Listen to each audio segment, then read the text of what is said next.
नमस्कार, news nation देख रहे हैं आप। आपके साथ मैं हूं मोनू चहल और आज हमारे साथ अंकिता मिश्रा भी है भाई। लेकिन अंकिता, एक बात नहीं समझ में आई यार, जब से इंडिया श्रीलंका सीरीज के लिए टीम इंडिया का ऐलान हुआ है और वनडे का भी हो गया, T20 का भी हो गया, लेकिन गुरुवार को दोस्तों टीम चुनी गई थी और उसके बाद से सवाल ही सवाल है। कई सारे सवाल उठे हैं और कुछ खिलाड़ियों को लेकर कि भाई इसको क्यों नहीं होना चाहिए था, इसको क्यों नहीं होना चाहिए था, इसको कैसे मौका मिल गया। दोस्तों आप भी बताइए, अगर आपको भी लगता है कि यार अभिषेक क्यों नहीं इस टीम में इनफैक्ट यशस्वी जायसवाल क्यों नहीं है वनडे फॉर्मेट में, अगर आपको लगता है हार्दिक पांड्या को क्या हो गया। एक 6 महीने पहले तो हम कह रहे थे कि हार्दिक पांड्या T20 कैप्टन है, अब तो वो वाइस कैप्टन भी दूर हो गए, वाइस कैप्टन भी नहीं, अब तो एज ए प्लेयर ही खेलेंगे। इसके अलावा युजी चाहल इस टीम में क्यों नहीं है। पहला रिएक्शन अंकिता आपसे ये है कि भाई आप को अच्छी लगी ये टीम या फिर आपको लगता है एक दो चेंजेस होने चाहिए थे मोनू।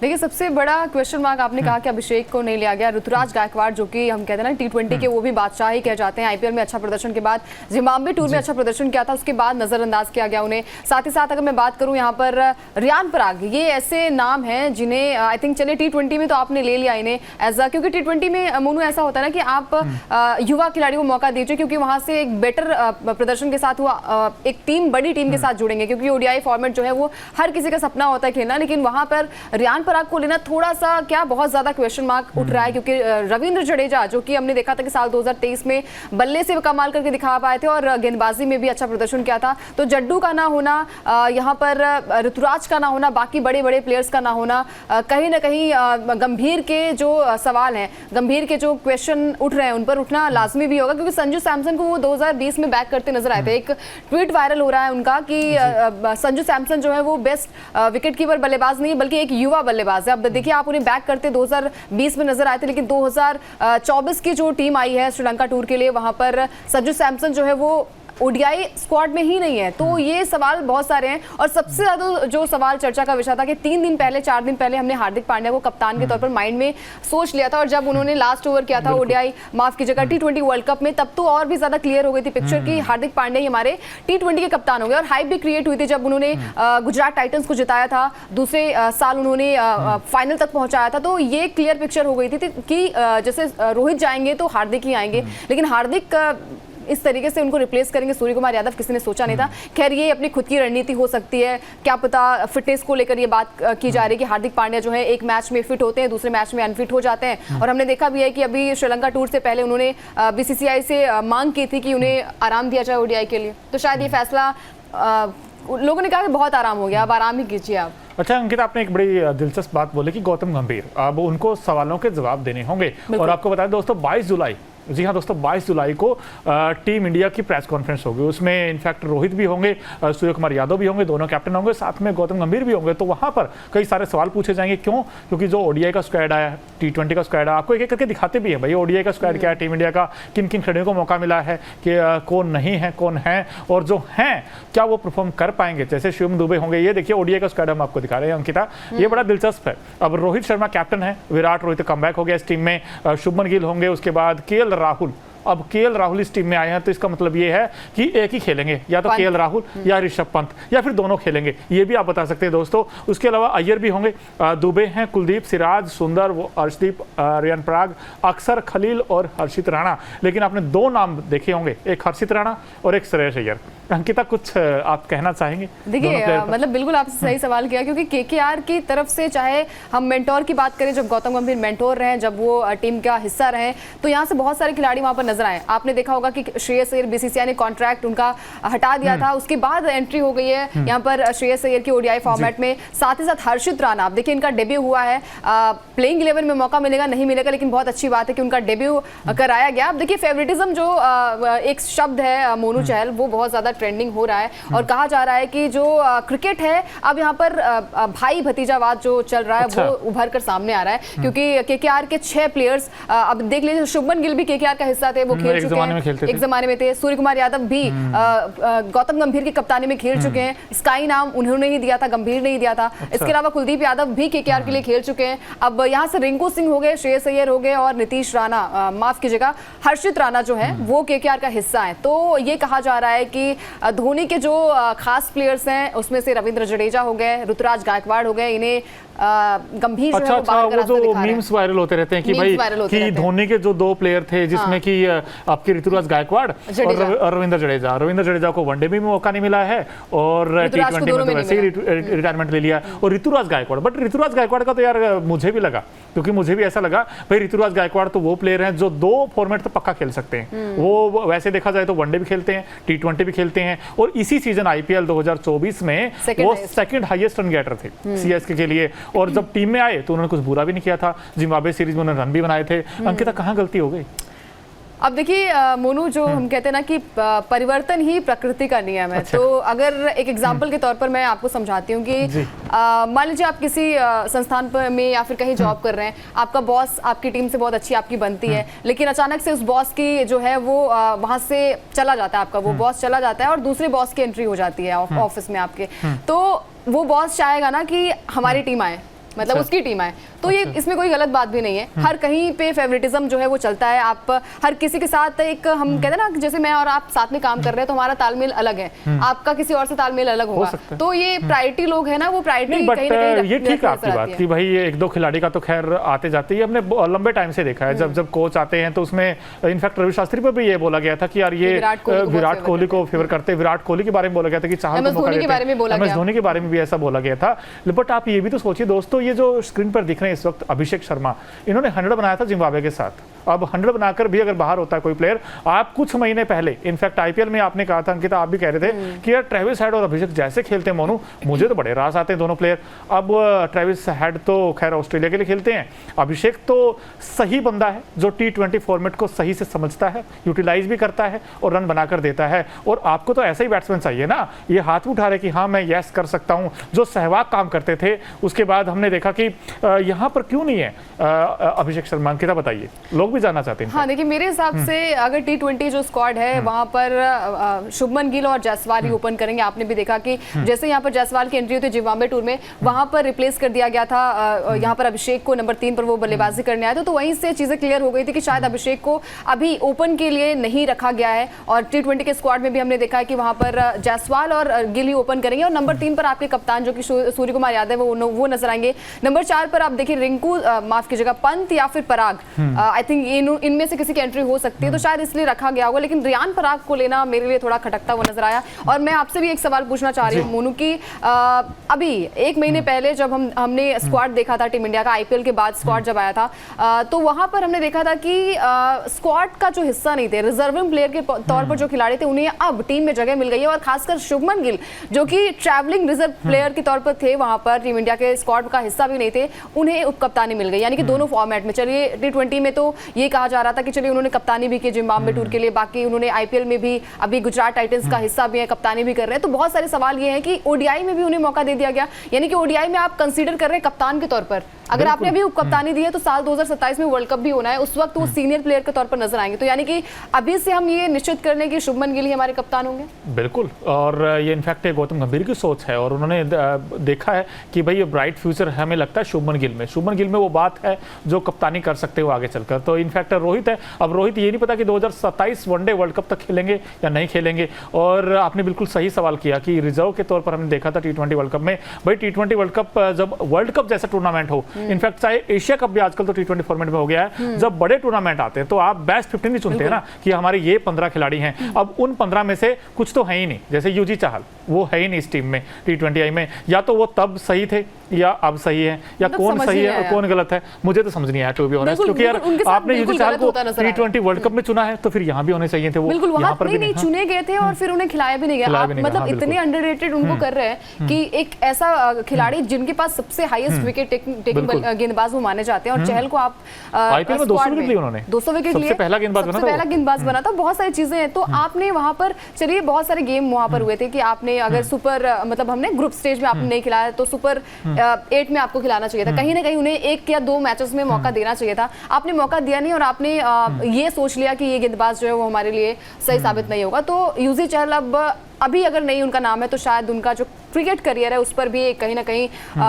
फुल स्टॉप लगता नजर आ रहा है। हो सकता है। और बात करें रविंद्र जडेजा की, तो उनका भी अब देखिए चैंपियंस ट्रॉफी को लेकर भी जो अब ये सिनारियो, कहीं ना कहीं ये तस्वीर जो है वो क्लियर हो गई है कि जो प्लेयर से बाकी चाहे वो जड्डू हो, शायद उनका ODI जो है वो कहीं ना कहीं उन पर भी एक फुल स्टॉप होता नजर आ रहा है। टेस्ट मैच अभी वो खेलते नजर आएंगे मेरे हिसाब से, जिस तरीके से अभी स्क्वाड आया सामने, वहां पर वनडे गेम और वनडे गेम ओवर हो गया मेरे हिसाब से। हाँ। लेकिन यहाँ पे दोस्त भी हमारे बहुत सारे जुड़े हुए हैं और हर कोई यही कमेंट्स कर रहा है कि यार यहाँ पे यूजी चाहल को होना चाहिए, संजू सैमसन क्यों नहीं है इस टीम में। देखिए दोस्तों, सवाल के वाजिब हैं क्योंकि संजू सैमसन भी, और इस संजू सैमसन के साथ तो लंबे टाइम से होता है और यहाँ मुझे तो पता नहीं ऐसा क्यों आता है कि यार जो रन बनाता है वही बाहर हो जाता है। मुझे तो ऐसा लग रहा है कि रन बनाना एक वो हो गया कि कुछ गुनाह सा हो गया कि हम रन बनाते हैं उसके बाद ही बाहर हो जाते हैं। आप देखिए ना, अभिषेक रन बना रहे हैं, संजू सैमसन रन बना रहे हैं और वो दोनों ही बाहर। यशस्वी जायसवाल जो अच्छा खेलते हैं, मुझे ऐसा लगता है यशस्वी जायसवाल तो 200 बना सकते हैं वनडे में अगर उनको आप मौका दें तो। आपने वनडे मौका ही नहीं दिया है उनको, टी20 मौका दिया है। आपको रियान पराग की जगह आपने प्रायोरिटी रखनी चाहिए जायसवाल को। और ये चलिए मिक्स्ड अप जो भी चीजें आई हैं, किसी को पसंद भी आ रहा, किसी ने कहा कि भाई बहुत अच्छा स्क्वाड है, किसी ने कहा कि यहाँ पर गंभीर जो कि जब कोच नहीं थे, जब वो हम कहते हैं ना कि मेंटोर के तौर पर थे केकेआर के, वहां पर बड़ी बड़ी बातें करते नजर आए थे कि बहुत गलत हो रहा है टीम के साथ, युवाओं को मौका नहीं दिया जा रहा है और जो अच्छा प्लेयर है उसको मौका नहीं दिया जा रहा है। लेकिन जब खुद हेड कोच बने हैं, जब सारी जिम्मेदारी उन पर है कि बीसीसीआई जो फैसला भी ले रही है उनसे पूछ कर ले रही है क्योंकि बहुत ही अच्छे महान प्लेयर के तौर पर जाने जाते हैं वो, तो वहां पर इस तरीके से वो फैसला लेंगे।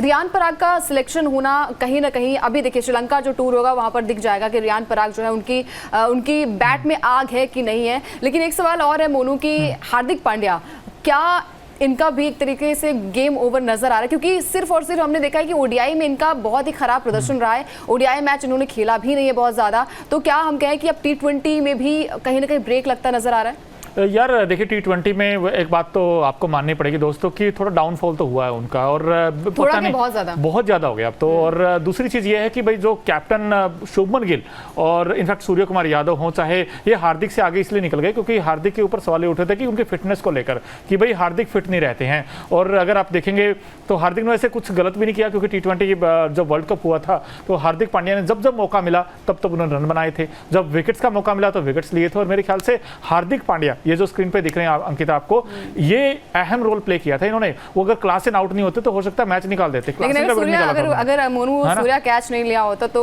शायद वो मैच भी हम हार जाते। कैच तो बाद में हुआ, लेकिन मैच किसने बनाया था? हार्दिक पांड्या ने बनाया था मैच। आपके साथ यही बात कर रही हूँ कि अभी मैंने खबर पढ़ी थी और मैंने वीडियो भी बनाया उस पर कि क्या कप्तानी की वजह से जो कप्तानी मिली है सूर्य कुमार यादव को, क्या वो कैच अगर नहीं लिया होता तो क्या टीम का हिस्सा होते? टीम का हिस्सा तो होते लेकिन क्या कप्तानी उन्हें मिलती? अगर वो कैच नहीं आता तो लाइमलाइट में आते क्या सूर्य कुमार यादव? देखिए, ये तो पूरे जग जाहिर है यार, चमत्कार है तो नमस्कार है। उन्होंने वो कैच ऐसा पकड़ा था, आउटस्टैंडिंग कैच, क्योंकि अगर वो कैच अगर हाथ से चला जाता वो 6 रन, मैच भी चला जाता, वर्ल्ड कप भी चला जाता हमारे हाथ से। तो उसके बाद तो फिर कोई और सवाल उठते और बवाल होता। लेकिन अब तो देखिए, जो कहते हैं ना, तस्वीर तो क्लियर है कि हार्दिक नहीं, अब सूर्या हमारे कप्तान है। Picture clear. और आपने जो कहा ना कि यार जब से टीम सिलेक्शन हुआ है उसके बाद सवाल भी तो देखिए दोस्तों, आप ना दिग्गज क्रिकेटर, जो इंडिया के दिग्गज क्रिकेटर, ऐसे इंडिया का ये शेड्यूल आपको दिखा रहे हैं भाई। पहले टी20 मैचेस खेले जाएंगे जो पल्ले केले में होंगे, उसके बाद फिर 3 वनडे मैच, 3 ही टी20 और 3 ही वनडे मैचेस, वो जो आर प्रेमदासा स्टेडियम कोलंबो में होंगे। और भारतीय समय अनुसार 2:30 बजे के आसपास वनडे मैचेस होंगे और टी20 मैचेस आपको शाम 7 बजे होंगे। लेकिन सारी कवरेज आपको कहाँ मिलेगी? Only on news nation sports पर। लेकिन हम बात कर रहे थे भाई इंडिया वर्सेस श्रीलंका टूर के लिए। एक सवाल और है मेरा। जी बताइए। हमने अभी बात तो बहुत मुद्दों पर कर ली, लेकिन विराट के बारे में, रोहित के बारे में भी बात कर लेते हैं। अब देखिए, विराट कोहली जिनका पहला शतक श्रीलंका के खिलाफ ही आया था, 107 रनों की पारी खेली थी और गंभीर ने अपना मैन ऑफ द मैच दे दिया था विराट कोहली को। तो विराट कोहली मोनू, उनके पास 120 घंटे हैं, मतलब अगर हम 2 से 7 तक ये मैच खेला जाएगा ओडीआई फॉर्मेट, और वहां पर 5 दिन अगर मिलाएं तो 120 घंटे हो रहे हैं। तो 3 ऐसे रिकॉर्ड्स वो बना सकते हैं कि 14,000 रन पूरे कर लेंगे। अगर 152 रन बनाते हैं तो अपने जो ओडीआई मैच में उनके 14,000 रन है वो पूरे हो जाएंगे। और इंटरनेशनल मैचेस की बात करें तो 27,000 रन पूरे हो जाएंगे। मतलब 100 का आंकड़ा वो पार करते हैं तो 27,000 रन पूरे हो जाएंगे। और श्रीलंका के खिलाफ अगर वहां पर 132, 34 रन बनाते हैं तो उनके 1,000 रन पूरे हो जाएंगे।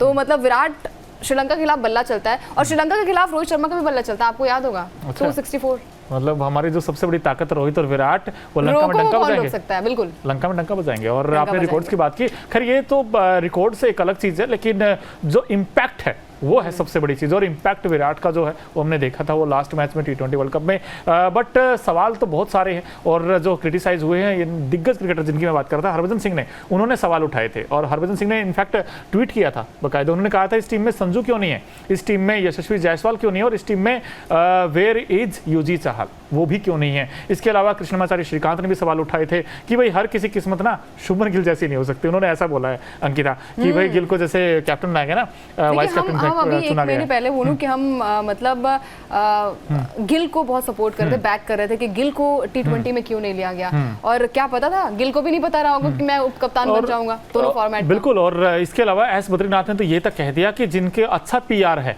मैनेज पीआर अगर अच्छा है उनका पास या किसी के अच्छे रिलेशंस हैं तो कहीं ना कहीं बात बन सकती है। अंकिता, आपको लगता है कुछ ऐसा होता है? क्योंकि रियान पराग का वैसा परफॉर्मेंस नहीं आया था जिम्बाब्वे सीरीज में, 2 मैचों में कुछ खास कमाल नहीं किया था, लेकिन उसके बाद अब दोनों में है, वो वनडे में भी है, T20 में भी है, और ऐसे शिवम दुबे का प्यार का मेरे हिसाब से कोई खेल नहीं यहाँ पर होता है, क्योंकि प्यार अगर सबसे बात की जाए तो बहुत बड़ी प्यार टीम शुभमन की भी नहीं है, बहुत बड़ी प्यार टीम जो है वो रियान पराग की भी नहीं है। और विराट कोहली, अब देखिए ये नाम अपने आप में, क्योंकि उन्होंने किया भी है देश के लिए, उन्होंने क्रिकेट भी खेला और मतलब ओडीआई में सबसे ज्यादा शतक भी लगाया विराट कोहली ने, तो मतलब नाम के आगे अगर विराट है और नाम के आगे हिटमैन है तो अपने आप में वो प्यार है। तो मेरे हिसाब से प्यार कोई मैटर नहीं करती है, बाकी चीजें जो है वो शायद हर किसी का, मैं यही कहती हूँ कि फेवरेटिज्म जो है वो हर जगह चलता है, चाहे इंडस्ट्री कोई भी हो, चाहे वो क्रिकेट हो, चाहे वो कोई भी संस्थान नमक जितना नमक होता है ना आटे में उतना तो चल जाता है ना, चल जाता है, थोड़ा बहुत चलता ही है, और मिलना भी चाहिए, बहुत सारे लोगों का करियर भी बन जाता है। जैसे कि अगर धोनी नहीं होते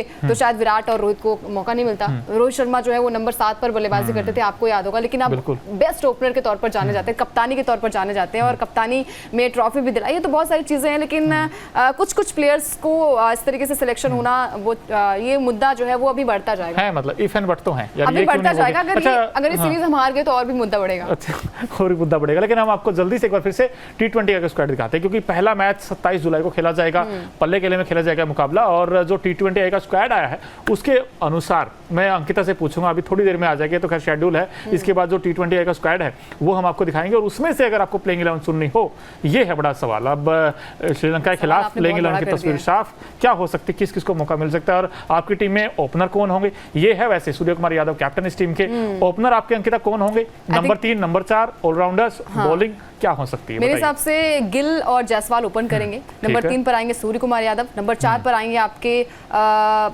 पराग या फिर पंत, कोई आ सकता है, मे बी शायद यहाँ पर पराग को मौका मिले नंबर 4 पर। नंबर 5 आपने जो कहा ना अंकिता नंबर 4, वो नंबर 4 2 हैं ऑप्शन, संजू सैमसन और पंत, इनमें से कोई एक खेलेगा या फिर दोनों खेलेंगे, क्योंकि जो रिंकू और पराग की लड़ाई, वो पराग और शायद देखिए आपको भी पता होगा कि आई थिंक संजू को मौका नहीं मिलेगा, स्क्वाड में बने हैं, क्योंकि वर्ल्ड कप में भी नहीं मिला था, आपने एक भी मैच नहीं खिलाया था उन्हें, आयरलैंड के साथ जो प्रैक्टिस मैच थी वो उन्होंने खेला था, उसके बाद उन्हें मौका मिला नहीं। तो मेरे हिसाब से नंबर 5 पर आएंगे। सॉरी, मैं जो 100 बनाता उसको मौका नहीं मिलता, क्योंकि साउथ अफ्रीका के खिलाफ 100 बनाया था तो मौका नहीं मिला, अभिषेक को 100 बनाया था जिम्बाब्वे के साथ, उनको मौका नहीं मिला। तो नंबर 5 पर आएंगे आपके ऋषभ पंत आएंगे, और नंबर 6 पर देखिए दुबे और हार्दिक, अब हार्दिक को खिलाना पड़ेगा, कैप्टन वाइस कैप्टन भी नहीं है तो इन्हें भी ड्रॉप किया जा सकता है, जरूरी अब जरूरी है। शिवम दुबे को ले लिया गया है यहाँ पर, आई थिंक 1-2 मैचेस में खिला लिया जाएगा, तो मेरे हिसाब से हार्दिक पांड्या होंगे, फिर आएंगे आपके रिंकू सिंह आएंगे, और फिर यहाँ से मौका मिल सकता है विश्नोई को, मौका डेफिनेटली मिलेगा, सिराज आपके सीनियर प्लेयर हैं, उन्हें मौका मिलेगा ही मिलेगा, खलील और अर्शदीप में थोड़ा सा मुझे लगता है कि किसे मौका मिलना चाहिए। आपने इनफैक्ट 2 नाम छोड़ दिया, अक्षर और सुंदर, इन दोनों में से अक्षर वर्सेस सुंदर में से किसे मौका मिलेगा, ये बताइए। अक्षर पटेल।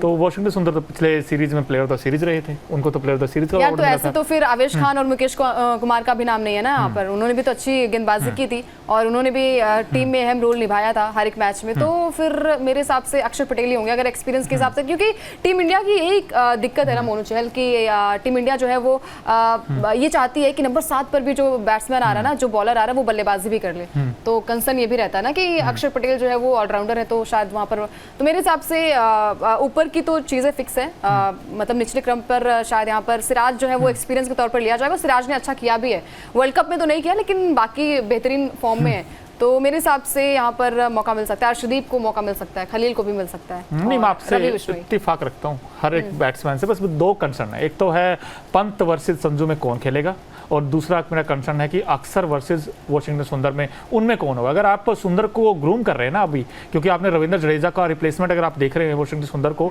तो अभी से आप खिलाना स्टार्ट करें, क्योंकि 2026 T20 वर्ल्ड कप है। अब रोहित विराट की तो बात हम इसलिए कर रहे हैं क्योंकि चैंपियंस ट्रॉफी आने वाला, उसके पॉइंट ऑफ व्यू से देखते हैं रोहित विराट को, क्योंकि आपको बड़ा इवेंट पॉइंट वहाँ खेलना है, लेकिन T20 वर्ल्ड कप 2026 में और इन्हीं कंडीशंस में होगा, इंडिया में और श्रीलंका में होगा, और श्रीलंका के साथ आपकी सीरीज है। तो यहीं से आप अपना टेम्पलेट सेट कर रहे हैं कि हमें ओपनर ये चाहिए, नंबर 3 ये चाहिए, नंबर 4 ये चाहिए, हमारे ऑलराउंडर्स ये होंगे। अब दुबे वर्सेस हार्दिक, ये बड़ा इंटरेस्टिंग रहेगा कि कौन खेलेगा, लेकिन मुझे अभी भी लगता है कि शिवम दुबे के बजाय हार्दिक पांड्या थोड़े आगे हैं, क्योंकि वो मैच विनर हैं, वो बैट से भी कमाल करते हैं, बॉलिंग से भी अच्छा करते हैं। बट दुबे की दिक्कत क्या है, बॉल से विकेट नहीं लेते। यही है ना कि जब बॉल आप उन्हें कप्तानी से हटा सकते हैं तो आप उन्हें प्लेइंग 11 से भी हटा सकते हैं। पता नहीं यार, हार्दिक के साथ बहुत सारी चीजें गलत हो रही हैं, मुझे ऐसा लगता है गलत हो रही हैं। वो इसलिए क्योंकि मुझे अभी भी लगता है अगर वो गुजरात के कैप्टन ही रहते ना अंकिता, तो आज भी वो टीम इंडिया के, उन्होंने मुंबई के साथ जाकर थोड़ा सा गलती किया, मुझे ऐसा लगा। थोड़ा सा बहुत आगे जो भी उनके साथ टर्म्स कंडीशंस रहे होंगे, लेकिन अगर वहां से नहीं हिलते ना, वो गुजरात का हिस्सा होते तो शायद मैच का रुख,